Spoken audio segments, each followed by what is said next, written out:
오늘 본문으로 보신 내용을 다시 한번 보시면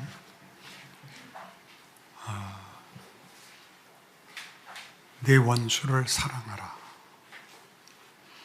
네 형제에게만 무난하면 내가 남보다 다른 것이 뭐가 있느냐. 그러니 너희는 하나님의 온전하심 같이 모두를 용서하고 모두에게 반가워해라. 그런 얘기가 됩니다. 그러나 이 성경 구절을 읽으면서 이렇게 이 말대로 쫓아가려면 우리 마음에 어떤 거부감이나 모순이 생기느냐 하면 우리는 온전하다, 완벽하다 하는 것들이 윤리 도덕적이지 지금 성경이 얘기하는 식의 구별 없는 자비와 사랑을 이렇게 아무렇게나 쓰는 것을 하나님의 온전하심이라고는 거의 생각할 수가 없습니다.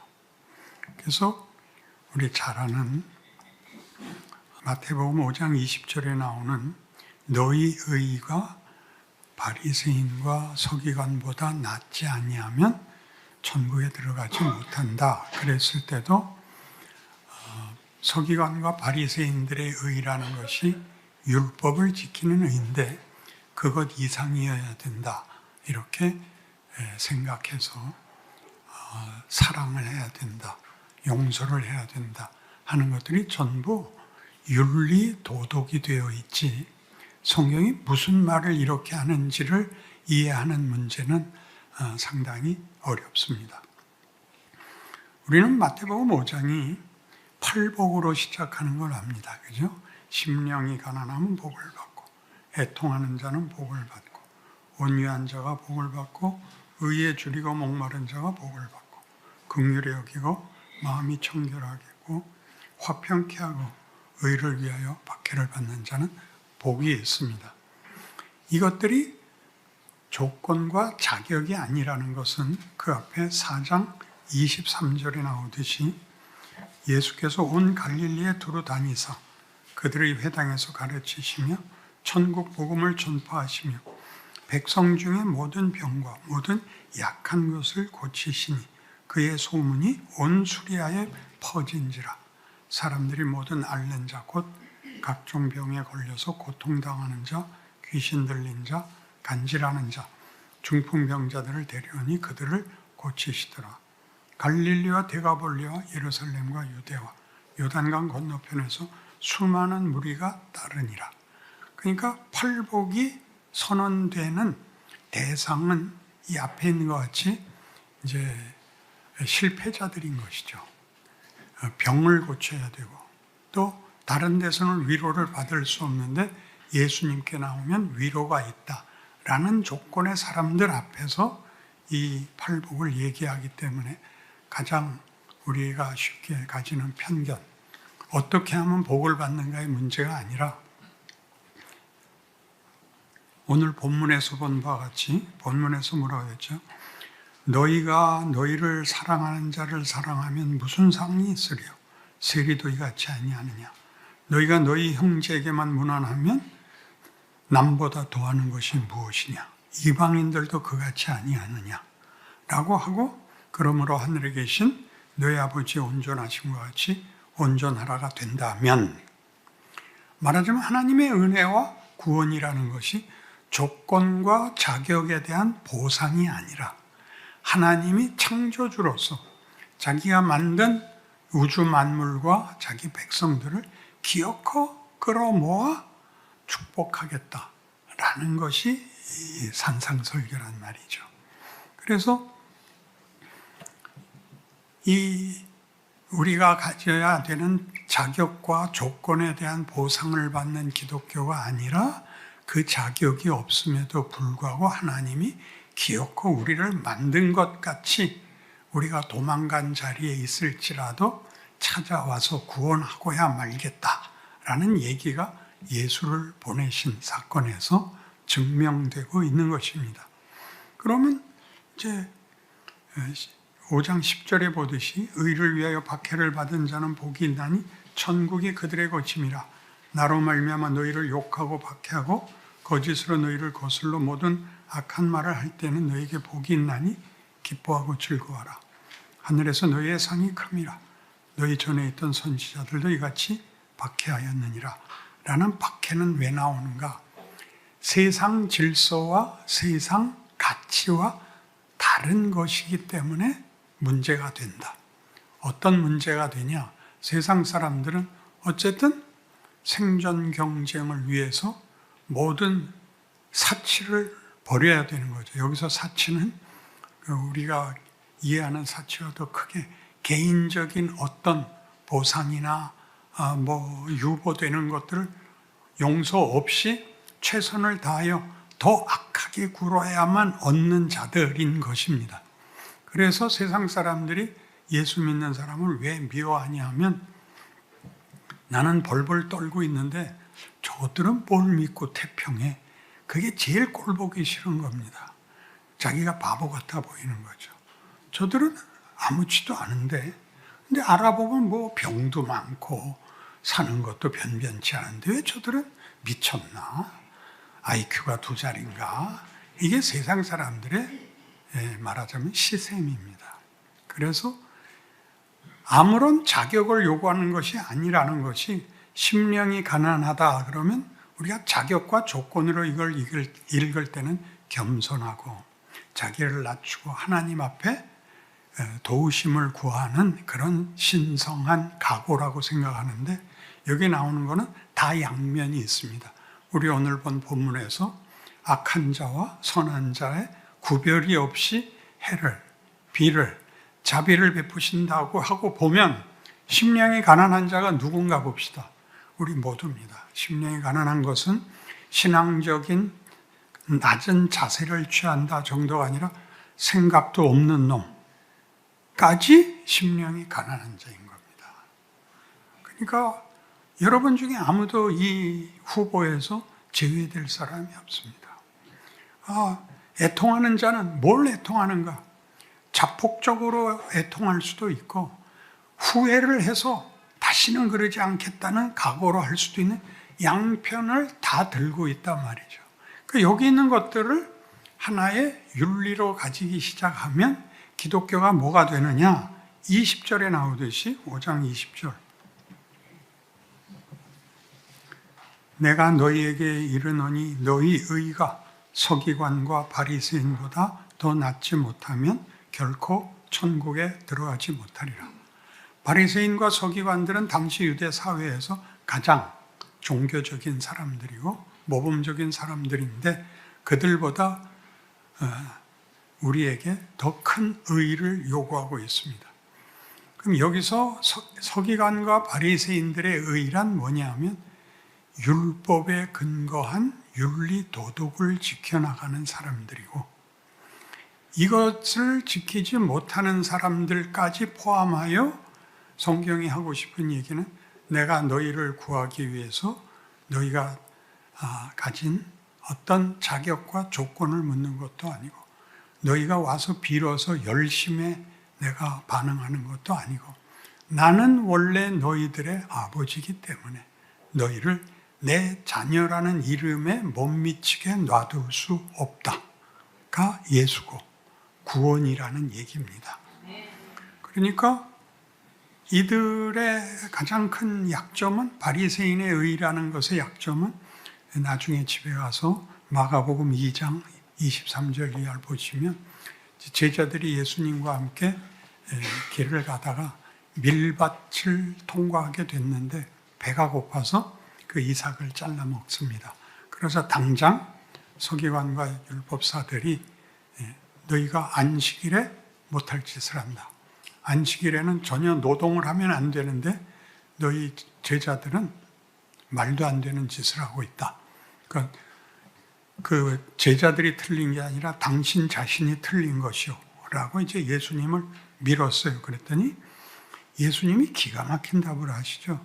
다윗이 피난 다닐 때 굶주렸을 때 제사장밖에 먹지 못하는 진설병을 자기만 먹은 게 아니라 자기를 따라온 부하들도 다 먹였다. 그 율법을 그때 깼다. 그래서 하나님이 다윗 보고 뭐라고 했냐? 라고 하면서 안식일이 사람을 위하여 있는 것이지 사람이 안식일을 위하여 있는 것이 아니다. 윤리가 우리를 위해서 있는 것이지 우리가 윤리를 완성하기 위하여 있는 것이 아니다. 그러니까 여러분이 윤리를 완성해야 되는 것이 아니라 그 윤리가 우리를 돕고 있다. 윤리를 지키지 못하는 그럼 뭐냐? 그럼 후회해야 된다. 그렇게 시작하는 거다. 내 마음대로 살아보니까 그건 무슨 모아지는 결론도 없고 더 나아지는 아무런 가치도 없다면 이건 아니다 라는 것을 위해서 율법을 준 거다. 율법은 너희를 잡아먹으려고 있는 것이 아니라 이쪽으로 가지도 말고 이쪽으로 가지도 말고 여기로 가라 라는, 이거 이리 가면 벽을 넘어가는 거니까 하지 마라. 이게 율법인데 예수님께서 하시는 말씀은 율법은 그래서 너희를 이 목적지로 몰기 위해서 있는 것이지 율법을 지킨다고 철조망에 서서 보초 서는 것이 하나님 섬기는 거 아니다. 이렇게 얘기하는 겁니다. 그러니까 마음 놓고 죄를 지으십시오. 이렇게 목사가 그따위로 말을 하면 안 돼. 실력이 없는 걸 어떻게 하겠어요? 윤리와 도덕을 완성할 사람은 없습니다. 그건 우리로 하여금 이리 가지 말고 이리 가라고 우리를 모아놓는 어떤 우리를 위한 안전장치들입니다. 그래서 로마서 5장에 가시면 여긴 찾아볼 필요가 있습니다. 로마서 5장 8절부터 보시죠. 로마서 5장 8절입니다. 우리가 아직 죄인 되었을 때 그리스도께서 우리를 위하여 죽으심으로 하나님께서 우리에 대한 자기의 사랑을 확증하셨느니라. 그러면 이제 우리가 그의 피로 말미암아 의롭다 하심을 받았으니 더욱 그로 말미암아 진노하심에서 구원을 받을 것이니 곧 우리가 원수 되었을 때 그의 아들의 죽으심으로 말미암아 하나님과 화목하게 되었은즉 화목하게 된 자로서는 더욱 그의 살아나심으로 말미암아 구원을 받을 것이니라. 그뿐 아니라 이제 우리로 화목하게 하신 우리 주 예수 그리스도로 말미암아 하나님 안에서 또한 즐거워하느니라. 언제 우리를 구원했다고요? 죄인 되었을 때, 원수였을 때. 그러니까 지금 오늘 본 본문식으로 얘기하면 마치 원수를 사랑하라, 사랑을 거기까지 해야 된다는 윤리로서 이걸 하려면 가망이 없는데 생각해 보니까 나도 죄인일 때 불렀다. 그렇다면 저 죄인을 내가 심판하고 나는 너와 달라의 문제가 아니라 너도 하나님의 은혜 아래 있고 하나님이 너한테도 어떤 결론을 만들지는 나를 보면 너를 부정적으로 얘기할 수 없다. 이게 원수를 사랑하라입니다. 그러니까 이제 못나면 못날수록 자신의 확인, 자신의 가치와 존재의 확인을 누구의 결점을 지적함으로써 자신을 증명받지, 자기가 더 나은 것을 해서 증명받는 사람은 세상에서는 없습니다. 세상에서의 모든 미덕은 그 명예마저도 권력으로 쓰이는 겁니다. 권력으로. 그래서 잘난 사람들은 엄하게 굽니다. 그래서 경건을 잘못하면 사람들과 자꾸 분리하려고 그래요. 안 만나주고 딴 데 쳐다봐요. 그럼 눈가를 빼버려야 돼요. 예수가 우리를 위해 대신 죽는다. 하나님이 아들을 죽인다. 그러면 도대체 어디까지 끌어안는 거예요? 도대체가. 지금 얘기하는 것 같이 우리가 죄인 되었을 때 구원을 받고 원수 되었을 때 우리를 구원하신 하나님이 고린도전서 15장에 가면 여기도 찾아보셔야 돼요. 22절 말씀부터 볼게요. 아담 안에서 모든 사람이 죽은 것 같이 그리스도 안에서 모든 사람이 삶을 얻으리라. 그러나 각각 자기 차례대로 되리니 먼저는 첫 열매인 그리스도요. 다음에는 그가 강림하실 때 그리스도에게 속한 자요. 그 후에는 마지막이니 그가 모든 통치와 모든 권세와 능력을 멸하시고, 여기서 통치, 권세, 능력은 세상의 질서를 말하는 겁니다. 세상의 질서는 생존 경쟁입니다. 그가 모든 원수를 그 발 아래 둘 때까지 반드시 왕노릇 하시리니 맨 나중에 멸망받을 원수는 사망이라. 사망은 죄값입니다. 죄값으로 사망이 오는데, 사망을 없애면 어떻게 되는 겁니까? 죄인이 없어지는 거죠. 그러니까 하나님의 구원이라는 것은 우리로 하여금 예수를 닮게 하며 하나님의 창조의 그 영광을 드러내도록 우리를 만들었는데, 우리는 선악과를 먹음으로써, 선악과를 먹었다는 것은 선과 악의 구별을 내가 판단하겠다. 그래서 모든 가치 판단의 주인이 내가 된 것입니다. 그랬더니 뭐가 되더냐 하면, 하나님 없이는 인간이 서로 잡아먹어야 살더라 라는 생존 경쟁이 현실이 되죠. 가인이 아벨을 죽이고 그 후에도 계속 900살을 살지만 다 죽어나가는, 왜 사망이 왔느냐? 우리가 가치의 기준이 되고 근거가 되자 우리는 뭘 만들 수 없더라? 생명을 만들 수 없더라가 되는 겁니다. 그래서 지금 하나님의 온전하심이란, 그러니까 어떤 그 스케일이 되고 차원이 되느냐 하면, 모든 존재를 내가 끌어안아 나의 영광을 혼자 그렇게 권력으로 홀로 자신의 영광을 선포하는 게 아니라, 이 모든 피조물이 내가 이 모두를 영광의 자리로 끌어오는 것으로 말미암아 나의 영광을 찬송하리라. 그래도 이거보단 조금 더 기대했는데 못 알아들으면 가만히 있는 게 최고다. 그래서 맨 나중에 멸망받을 원수가 사망이니라와, 하나님이 악인과 선인에게, 의로운 자와 불의한 자의 구별 없이 하나님 노릇을 하겠다라고 한다면, 그럼 남는 게 뭐냐? 이렇게 되죠.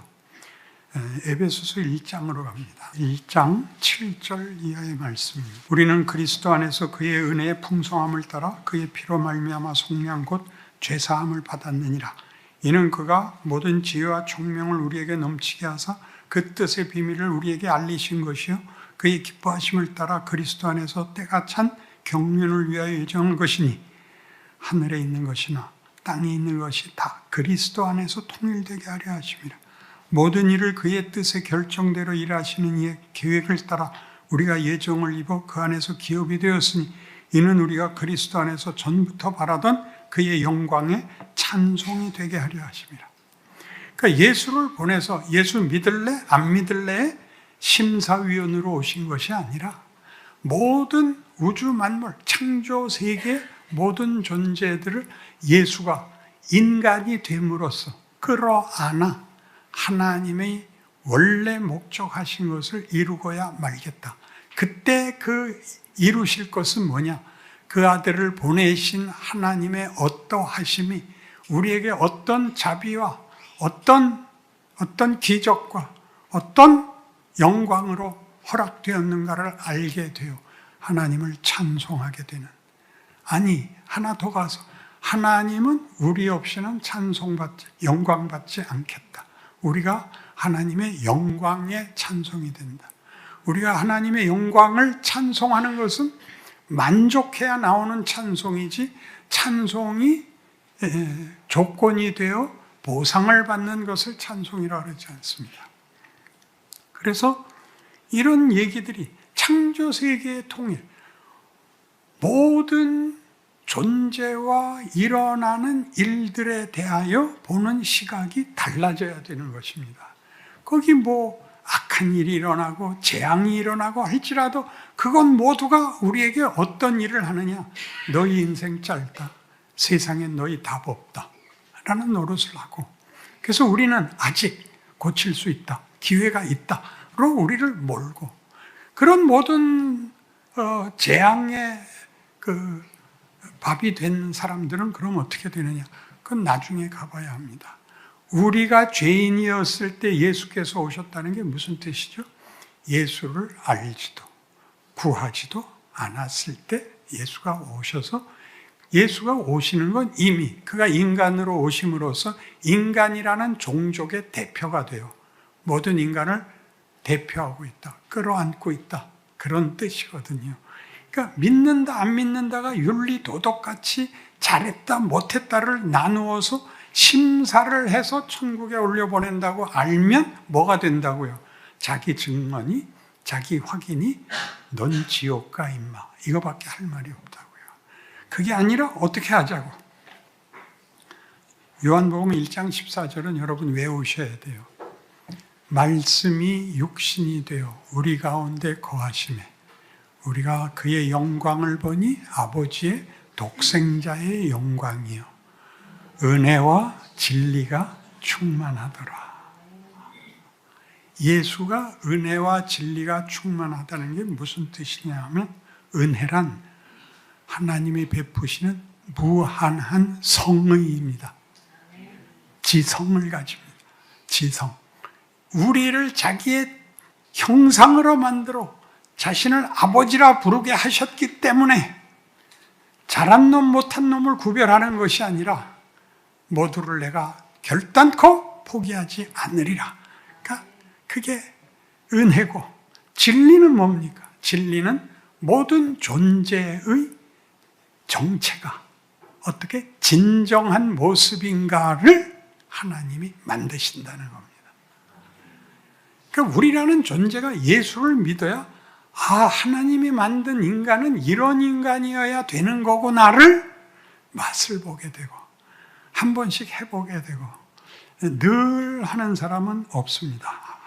했다 말았다 하는데 그만해도 대단한 것입니다.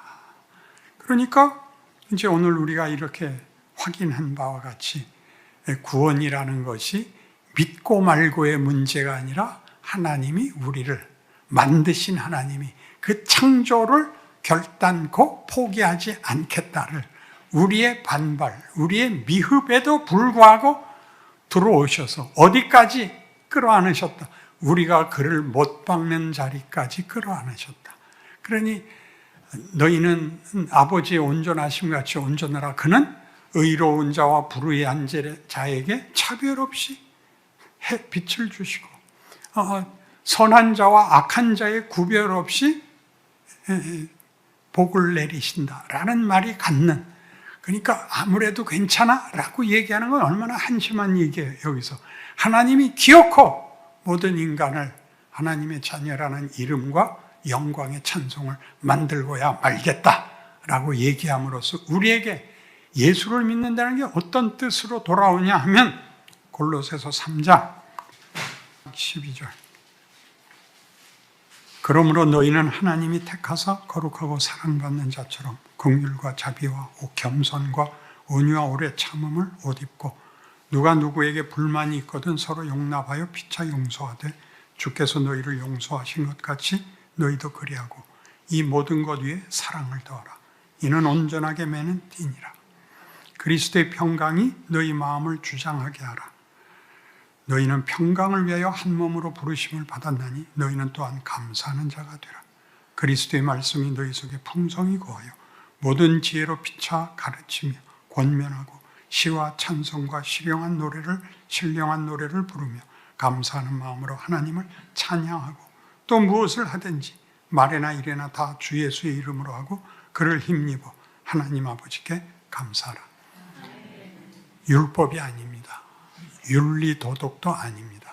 이것은 우리를 어떻게 부르는 거냐 하면, 너희는 장민이라, 너희는 백합인이라, 너희는 라일락이니라, 이렇게 꽃으로 아름다움과 넘치는 향기로 우리를 부르고 있다를 아는 것이 신자인 것입니다.